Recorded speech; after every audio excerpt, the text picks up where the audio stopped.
Devil cinema trailer release ಆದ ಕ್ಷಣದಿಂದಲೇ Darshan fans ನೇರವಾಗಿ ಸಂಭ್ರಮ ಮೂಡ್ಗೆ ಹೋಗ್ಬಿಟ್ಟಿದ್ದಾರೆ. ಯಾಕಂದ್ರೆ ಈ ಬಾರಿ ಬಂದಿರುವ ಟ್ರೇಲರ್ ಕೇವಲ ಸಿನಿಮಾ ಟ್ರೇಲರ್ ಅನ್ನೋ ಮಟ್ಟಕ್ಕೆ ಸೀಮಿತವಾಗಿಲ್ಲ. ಅಲ್ಲಿ ಕೇಳಿ ಬರುವ ಕೆಲವು ಡೈಲಾಗ್ಗಳು ಪರೋಕ್ಷವಾಗಿ ಯಾರಿಗೂ ಹೊಡೆದಂತಿವೆ, ಯಾರಿಗೋ ಜವಾಬ್ ಕೊಟ್ಟಂತಿವೆ ಅನ್ನೋ ಫೀಲ್ ಕೂಡ ಕೊಡ್ತಾ ಇದೆ.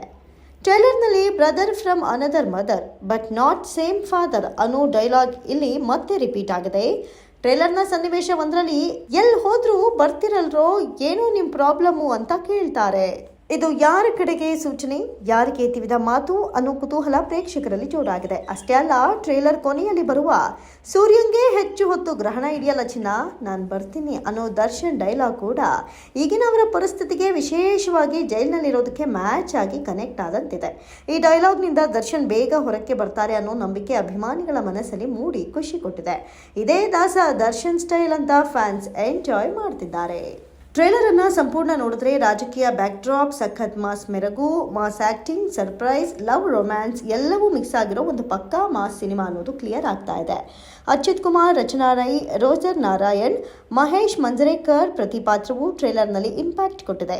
ಗಿಲ್ಲಿ ನಟ ಬಿಗ್ ಬಾಸ್ ಸೀರೀಸ್ನಲ್ಲಿ ಈಗಾಗಲೇ ಜನಪ್ರಿಯರಾಗಿದ್ದು, ಇದರಿಂದ ಬಿಗ್ ಬಾಸ್ ವೇದಿಕೆ ಮೇಲೂ ಡೆವಿಲ್ ಬಗ್ಗೆ ಮಾತುಗಳು ಬರೋ ಸಾಧ್ಯತೆ ಜೋರಾಗಿದೆ. Bigg Boss host Kichcha Sudeep ಅವರು ಸಹ ಬಿಗ್ ಬಾಸ್ ವೇದಿಕೆ ಮೇಲೆ ಪರೋಕ್ಷವಾಗಿ ಸಿನಿಮಾ ಬಗ್ಗೆ ಮಾತನಾಡಬಹುದು. ಇದರಲ್ಲಿ ಗಿಲ್ಲಿ ನಟ ಅಭಿನಯಿಸಿರುವ ಕಾರಣಕ್ಕೆ ಸುದೀಪ್ ಕೂಡ ಪರೋಕ್ಷವಾಗಿ ಡೆವಿಲ್ ಚಿತ್ರಕ್ಕೆ ಪ್ರಚಾರ ಕೊಡೋ ಸಾಧ್ಯತೆ ಇದೆ ಎನ್ನುವ ಗಾಸಿಪ್ ಕೂಡ ಹರಿದಾಡ್ತಾ ಇದೆ. ದಿ ಡೆವಿಲ್ ಟ್ರೇಲರ್ನಲ್ಲಿ ಸರ್ಪ್ರೈಸಿಂಗ್ ಅಂಶಗಳಿವೆ. ದಾಸ ದರ್ಶನ್ ಹೇಳಿ ಕೇಳಿ ಮಾಸ್ ಹೀರೋ. ದರ್ಶನ್ ಇಮೇಜ್ಗೆ ತಕ್ಕ ಹಾಗೆ ದಿ ಡೆವಿಲ್ ಸಖತ್ ಮಾಸ್ ಆಗಿ ಮೂಡ್ಬಂದಿದೆ. ಅದಕ್ಕೆ ಸಾಕ್ಷಿ ರಿಲೀಸ್ ಆಗಿರುವ the devil trailer. The devil trailer ಸಹ ಮಾಸ್ ಆಗಿದೆ. Back to back punching dialogues ಕಿವಿಗೆ ಅಪ್ಪಳಿಸುತ್ತೆ. ಪೊಲಿಟಿಕಲ್ ಬ್ಯಾಕ್ಡ್ರಾಪ್ನಲ್ಲಿ ದಿ ಡೆವಿಲ್ ಕತೆ ಹೆಣೆದಿರೋದು ಟ್ರೇಲರ್ನಲ್ಲಿ ಗೋಚರಿಸುತ್ತೆ. ದಿ ಡೆವಿಲ್ ಸಿನಿಮಾದಲ್ಲಿ ನಟ ದರ್ಶನ್ ಪಾಶ್ ಲುಕ್ನಲ್ಲಿದ್ದಾರೆ. ಹಿಂದೆಂದೂ ನೀವು ಕಂಡಿರದ ಹೇರ್ ಸ್ಟೈಲ್, ಕಾಸ್ಟ್ಯೂಮ್ಸ್ ಹಾಗೂ ಔಟ್ಫಿಟ್ನಲ್ಲಿ ದಿ ಡೆವಿಲ್ ಸಿನಿಮಾ ಮೂಲಕ ದರ್ಶನ್ ಕಾಣಿಸಿಕೊಂಡಿದ್ದಾರೆ. ದರ್ಶನ್ ಜೈಲಿನಲ್ಲಿರೋ ಕಾರಣ ತಂಡದವರಿಗೆ ಪ್ರಚಾರದ ಹೊಣೆ ಹೆಚ್ಚಾಗಿ ಬಿದ್ದರೂ ಟ್ರೇಲರ್ ಜನರಲ್ಲಿ ಮಾಡ್ತಾ ಇರೋ ಇಂಪ್ಯಾಕ್ಟ್ ದೊಡ್ಡದು.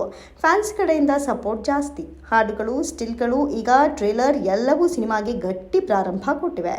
ಇನ್ನು ಬಾಕ್ಸ್ ಆಫೀಸ್ ಬಗ್ಗೆ ಹೇಳಬೇಕಂದ್ರೆ ಟ್ರೇಲರ್ ನೋಡಿದವರ ಮೊದಲ ರಿಯಾಕ್ಷನ್ ಒಂದೇ, ಈ ಸಿನಿಮಾ ಮೊದಲ ದಿನವೇ ದಾಖಲೆಯ ಗಳಿಕೆ ಮಾಡುತ್ತೆ. ದರ್ಶನ್ ಫ್ಯಾನ್ಸ್ ಈಗಾಗಲೇ ರಿಲೀಸ್ ದಿನ ಹಬ್ಬ ಮಾಡೋ ಸಿದ್ಧತೆ ಮಾಡಿಕೊಂಡಿದ್ದಾರೆ. ರಾಜಕೀಯ ವಿಷಯ, ಮಾಸ್ ಲುಕ್, ತೀವ್ರ ಸಂಭಾಷಣೆ ಇವೆಲ್ಲವೂ ಚಿತ್ರವನ್ನ ಬಾಕ್ಸ್ ಆಫೀಸ್ನಲ್ಲಿ ಭರ್ಜರಿಯಾಗಿ ಮುನ್ನಡೆಸುವ ಲಕ್ಷಣಗಳು ಕಾಣಿಸ್ತಾ ಇವೆ.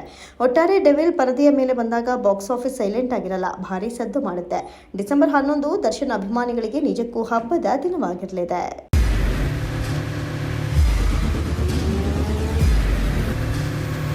ಪ್ರಜಾಮಾರ್ಗ ನ್ಯೂಸ್, ಇದು ಜನಸಾಮಾನ್ಯರ ಧ್ವನಿ.